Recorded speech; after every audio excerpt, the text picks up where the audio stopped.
Conflitos no Afeganistão. Hoje nós iremos tratar de uma série de conflitos que aconteceram no Afeganistão, suas causas e consequências para o próprio país e para todo o mundo. Primeiramente, iremos dar um panorama do país ao qual estamos se referindo nesse trabalho, a começar pelo seu planisfério, seu mapa. Aqui na imagem da esquerda, podemos observar a posição do país no globo. Localizado no centro da Ásia, mais precisamente no Oriente Médio, essa nação faz divisa com o Turcomenistão, Uzbequistão, Tajiquistão, Paquistão, China e Irã. E é importante destacar que o Afeganistão não tem litoral, ele não tem nenhuma saída para o mar. E aqui na segunda imagem é possível observar o território afegão, com 652.090 km², e podemos observar também as suas províncias, sendo que uma delas é chamada Cabul e é a capital do Afeganistão. Bom, agora iremos apresentar alguns dados demográficos a respeito do Afeganistão. Sua população conta com 28.149.916 habitantes. Possui uma densidade demográfica de 43 habitantes por quilômetro quadrado, já sua expectativa de vida é de apenas 52,1 anos, dados aí de 2018. Seu índice de natalidade é de 46,6 a cada 1.000 habitantes. Já o índice de mortalidade é de 20,34 também a cada 1.000 habitantes. Sua taxa de mortalidade infantil é de 160,23 a cada 1.000 nascimentos. E como reflexo desses dados, o índice de desenvolvimento humano é extremamente baixo, com um valor de 0,349. Em relação à composição étnica da população, temos os Pachuns, que representam 38% do povo, os Tajiks, com 25%, Hazarás, com 19%, os Uzbeques, com 6%, e outras etnias representando 12% da população. E quanto à religião, temos a religião islâmica, que ela tem cerca de 98% de adeptos na população afegã. Temos também aqui um relatório de uma agência da ONU no Afeganistão, que revelou que desde 2012, 3,5 milhões de pessoas se deslocaram internamente devido a conflitos armados, violência generalizada, violações dos direitos humanos ou desastres naturais. E o relatório também revelou que 2,3 milhões de pessoas deixaram o país nesse período. Lembrando que esses dados do relatório são de maio de 2019, portanto, atualmente, o número deve ser ainda maior. Agora a respeito da economia do Afeganistão. O Afeganistão é um dos países mais pobres do mundo. Estima-se que 2/3 da população vive com menos de $2 por dia. Seu PIB é de 19,36 bilhões de dólares em 2018. E sua renda per capita é de apenas 520,9 dólares. E estima-se que 53% da população se encontra abaixo da linha da pobreza, representando aí um número bem elevado de pobres. A respeito do espaço agrário, temos que 70% da população afegã se ocupa com a agricultura ou com a criação de gado. A agricultura é a principal atividade do país, sendo a papoula, que é a matéria-prima do ópio, o principal produto cultivado em terras afegãs. Além disso, eles produzem e exportam frutas secas, nozes, tabaco e algodão. Já a mineração, ela também contribui modestamente com as exportações de ouro, lápis-lazuli, cobre, prata, berílio, carvão, cromo, zinco e urânio. A respeito da urbanização, podemos dizer que o país é pouco urbanizado. Cerca de 76% da população reside em áreas rurais e somente 24% reside em área urbana. E ele conta com uma taxa de urbanização de 3,37%. Agora, é preciso lembrar do contexto histórico dos conflitos afegãos para melhor entendê-los, pois ele é de extremamente importância para a compreensão das guerras afegãs, a começar pelo fim da Segunda Guerra Mundial. No final desse conflito, destacam-se algumas consequências, as quais listamos aqui, como a quantidade exorbitante de mortos, chegando ao número de 66 milhões de pessoas que morreram nesse período dentre civis e militares de todos os países envolvidos. Além disso, foi criado nesse contexto a Organização das Nações Unidas, a ONU, com o intuito de evitar que possíveis conflitos, como os da Segunda Guerra, ocorram novamente. Além disso, destaca-se que a Europa foi a principal afetada por essa grande guerra, pois a maioria dos conflitos armados ocorreram dentro de seu território. de forma que, devido a esse fato e à grande quantidade de recursos gastos pelos países europeus na Segunda Guerra Mundial, o continente europeu entrou em uma grave crise. Já os Estados Unidos não foram tão afetados, pois eles entraram na segunda metade da guerra e nenhum dos conflitos armados foram em seu território, de forma que o país norte-americano foi o menos prejudicado pela guerra. Esse fato fez com que fosse criado o Plano Marshall, que consistia em ajudar os países europeus a se reerguerem após o grande conflito, com créditos financeiros com alto índice de juros, acreditados aí pelo presidente dos Estados Unidos. A União Soviética recusou esse auxílio, e nesse contexto há o início do que viria a ser a Grande Guerra Fria. E aqui temos duas imagens que representam o fim da Segunda Guerra Mundial. A primeira é a de um soldado norte-americano que reencontra sua esposa após o final do conflito, e a segunda é uma fotografia de um jornal brasileiro bem famoso na época, com a manchete "Acabou a Guerra". Agora falando sobre a Guerra Fria. Essa guerra teve esse nome devido ao fato de que não houve conflito armado entre as duas superpotências envolvidas. Nessa disputa, havia os Estados Unidos da América de um lado, representando o bloco capitalista, e a União das Repúblicas Socialistas Soviéticas do outro, representando o bloco socialista. Essa grande disputa atuou em diversos aspectos, no campo ideológico, no embate do capitalismo contra o comunismo, no campo militar, econômico e científico. Durante essa guerra, esses dois países disputavam influência territorial, descobertas científicas como a corrida espacial e também o armamento militar, de forma que as duas potências disputavam seu poder bélico nuclear. E muitas guerras foram originadas por causa da Guerra Fria. Dentre elas, podemos destacar a Guerra da Coreia, a Guerra do Vietnã e um dos assuntos principais desse vídeo, a Guerra Civil do Afeganistão.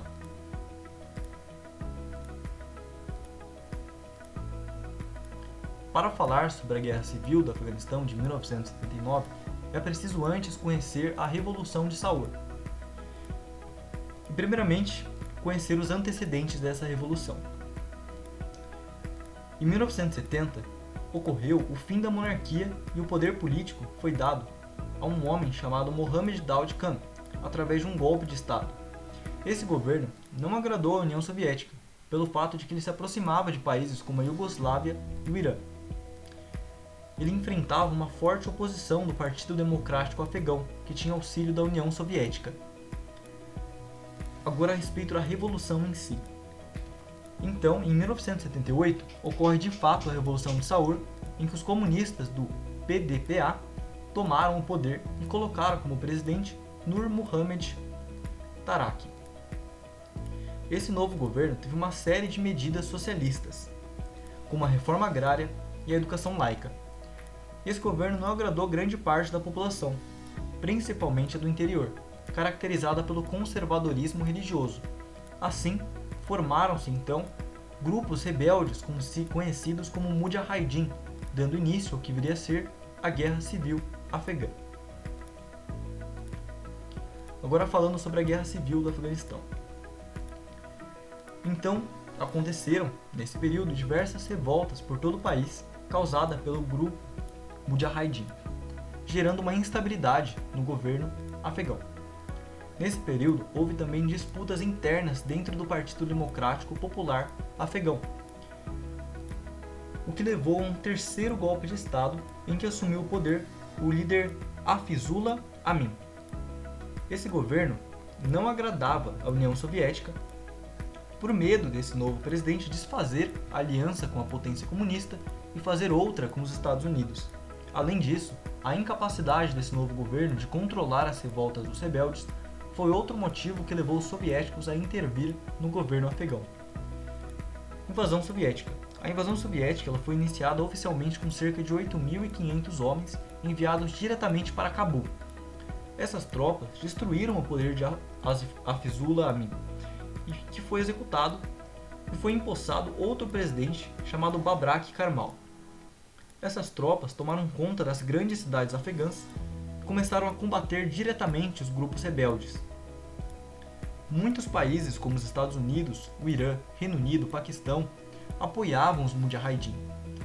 E devido a essa guerra ter conotações religiosas, pelo fato de que o governo afegão era ateu e os rebeldes muçulmanos, muitos religiosos de todo o mundo começaram a vir e dar apoio aos rebeldes. Com o passar do tempo, a guerra foi se intensificando. A União Soviética mandava cada vez mais tropas e gastava cada vez mais recursos. A Força Aérea Soviética foi amplamente requisitada no decorrer da guerra. E como os Mujahideen não contavam com nenhum tipo de armamento aéreo, isso era uma grande desvantagem para os rebeldes.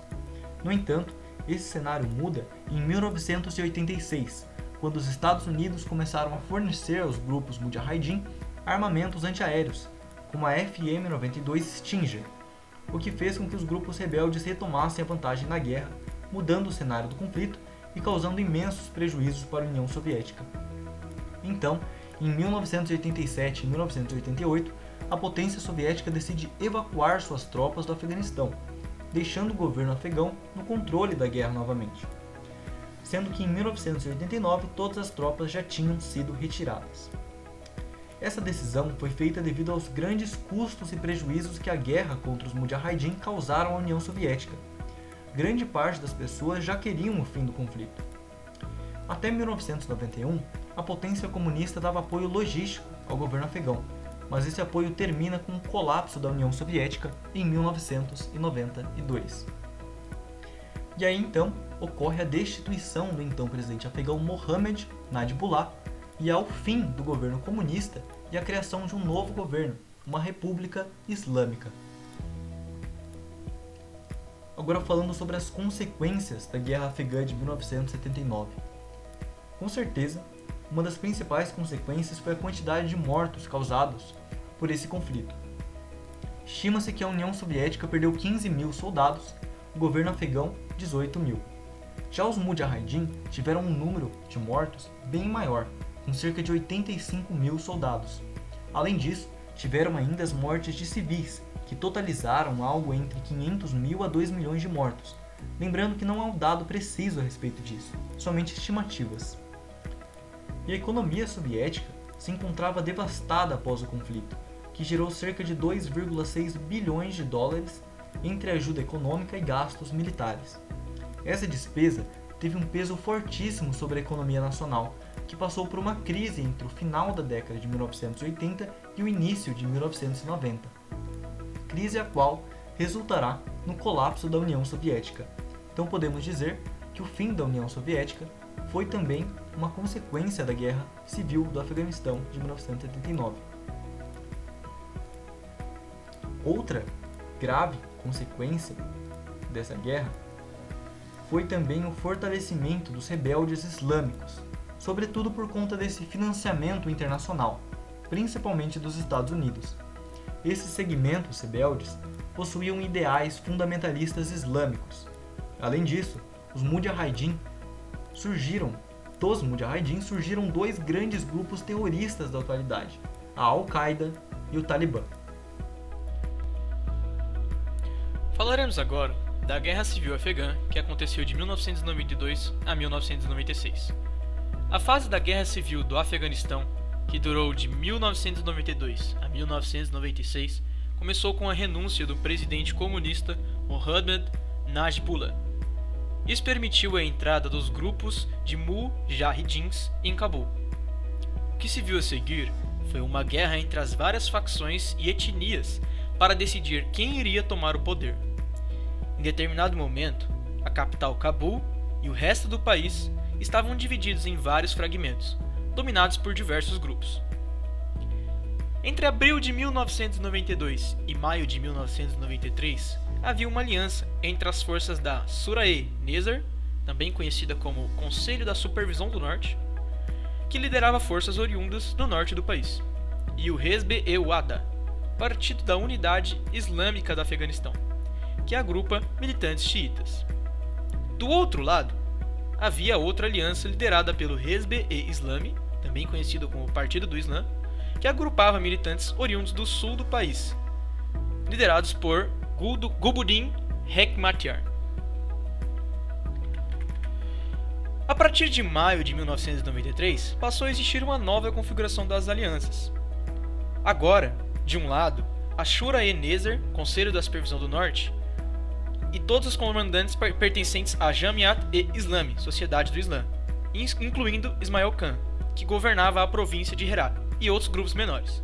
Do outro lado, as forças lideradas pelo general Abdul Rashid Dostum, o Hezb-e-Islami e o Hezb-e-Wahda, que agrupava militantes xiitas.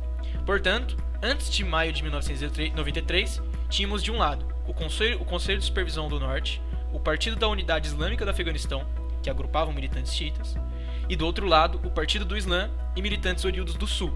Podemos ver sempre esse embate entre o Sul e o Norte do país.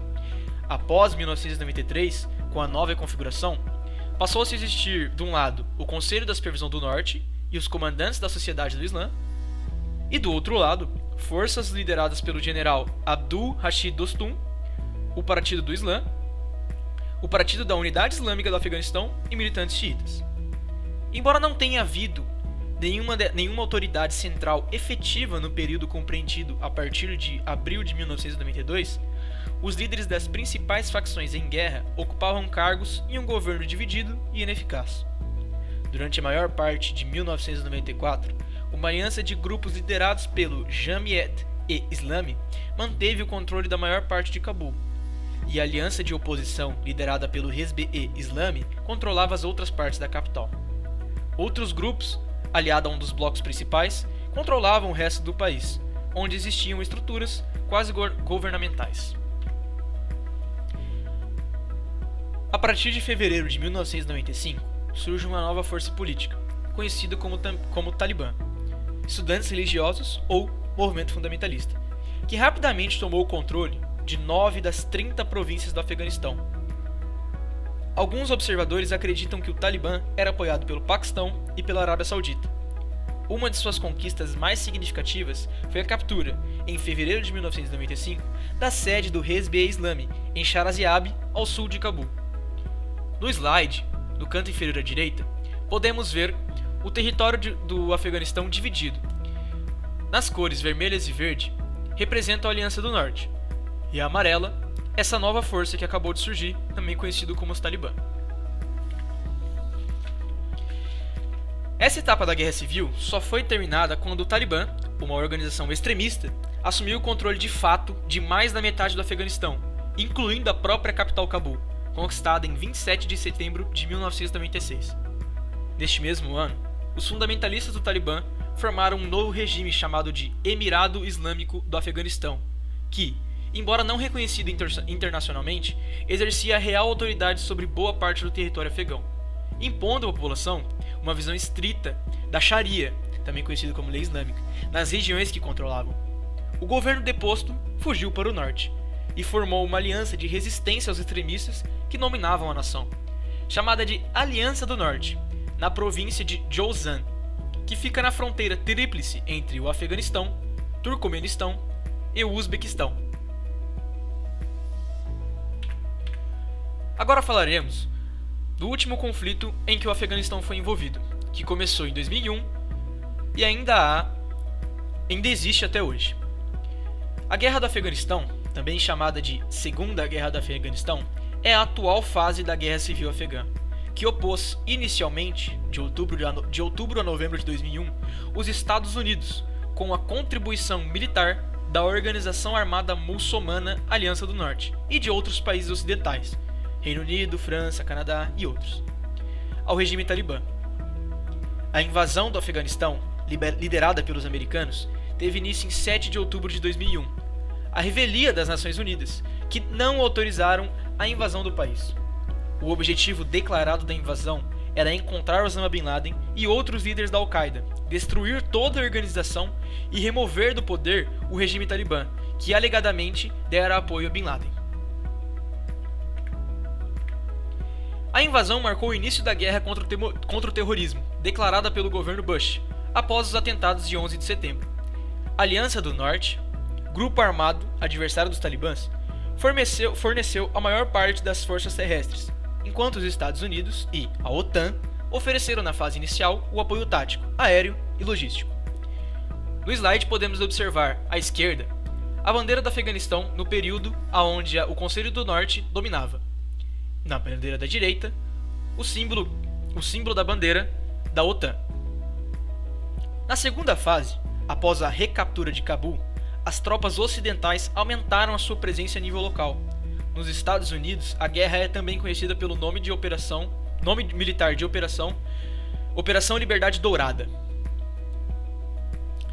Duas operações militares no Afeganistão procuraram estabelecer controle sobre o país. A primeira, Operação Enduring Freedom, foi a que envolve os Estados Unidos e seus aliados da Organização do Tratado do Atlântico Norte lutando contra a Al-Qaeda e o Talibã, que operavam principalmente no leste e sul do país, ao longo das fronteiras com o Paquistão. Cerca de 28.300 tropas da Operação Enduring Freedom eram dos Estados Unidos, no começo do conflito.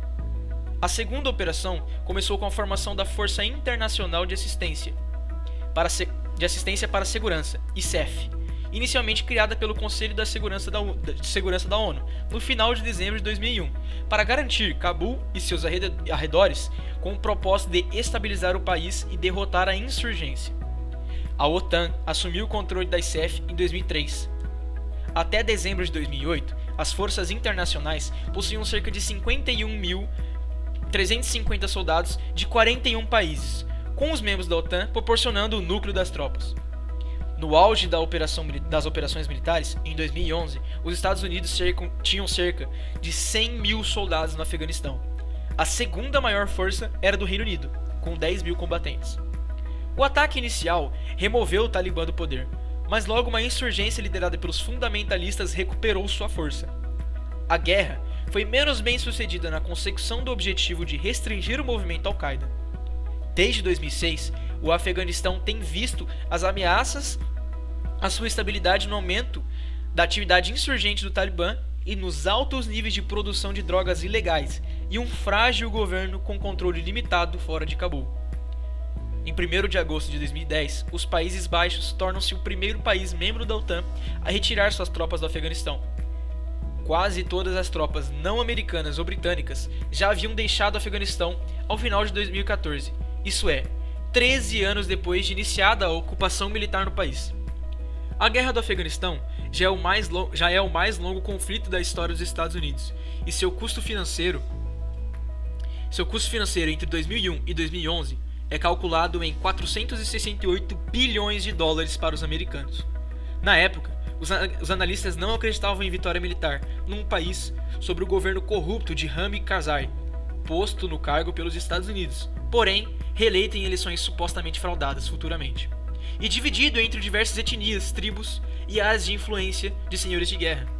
Com o passar do tempo, viu-se o enfraquecimento da insurgência islâmica, que passou a preferir atentados à bomba do que confrontos diretos com as tropas de ocupação. Em uma vitória simbólica em 2 de maio de 2011, forças especiais dos Estados Unidos conduziram uma operação na cidade paquistanesa de Abbottabad, que culminou com a morte do terrorista Osama Bin Laden.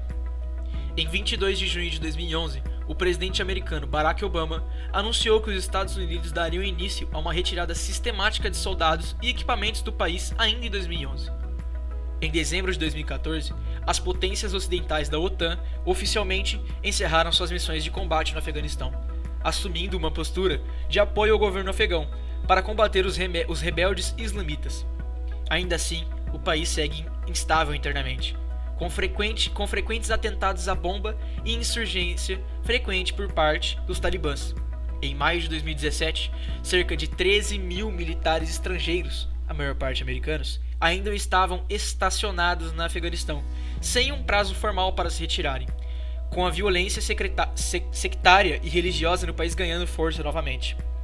Entre 2001 e 2015, cerca de 149 mil pessoas morreram no conflito do Afeganistão e na fronteira com o Paquistão. Em 2009, com 18 anos de duração, a guerra em território afegão se tornou o conflito mais longo já travado pelos Estados Unidos em toda a sua história. Tido a Guerra Civil Afegã como exemplo, pode-se concluir que envolver-se em uma guerra não é uma tarefa fácil, e a decisão de entrar em um conflito não depende apenas da vontade do governante. Envolve muitos interesses e objetivos, e geralmente a vida humana não é valorizada e tampouco levada em consideração. O dinheiro e o poder corrompem e cegam os governantes de todo o mundo, e a idealização de um mundo, de uma sociedade justa e correta, cada vez mais se distanciam da nossa realidade, transformando em utopia o que deveria ser taxada como meta por todos os políticos, governantes e administradores públicos. O ocorrido no Afeganistão foi apenas uma amostra de como uma guerra ocorre, dando sentido e reverência à frase do saudoso aviador e combatente Eric Hartmann. Abre aspas. A guerra é o lugar onde jovens que não se conhecem e não se odeiam se matam entre si, por decisão de velhos que se conhecem e se odeiam, mas não se matam. Fecha aspas. Deste modo, pode-se afirmar que a guerra é um momento cruel e triste de uma população e deve ser evitada ao máximo. Sempre que se chegue perto de uma, deve-se pensar primeiramente no ser humano, e assim construiremos uma sociedade justa, igualitária, em que todas as nações tenham a oportunidade de crescer e que possam apagar a história suja e temerosa que marcou o passado desses países. Este trabalho foi realizado por André Faustino, Leonardo Lucoboni, Matheus Gabriel, Cleiton Yudai, Caio Augusto e Theo Ferreira, na turma de Terceira Edificações de 2020.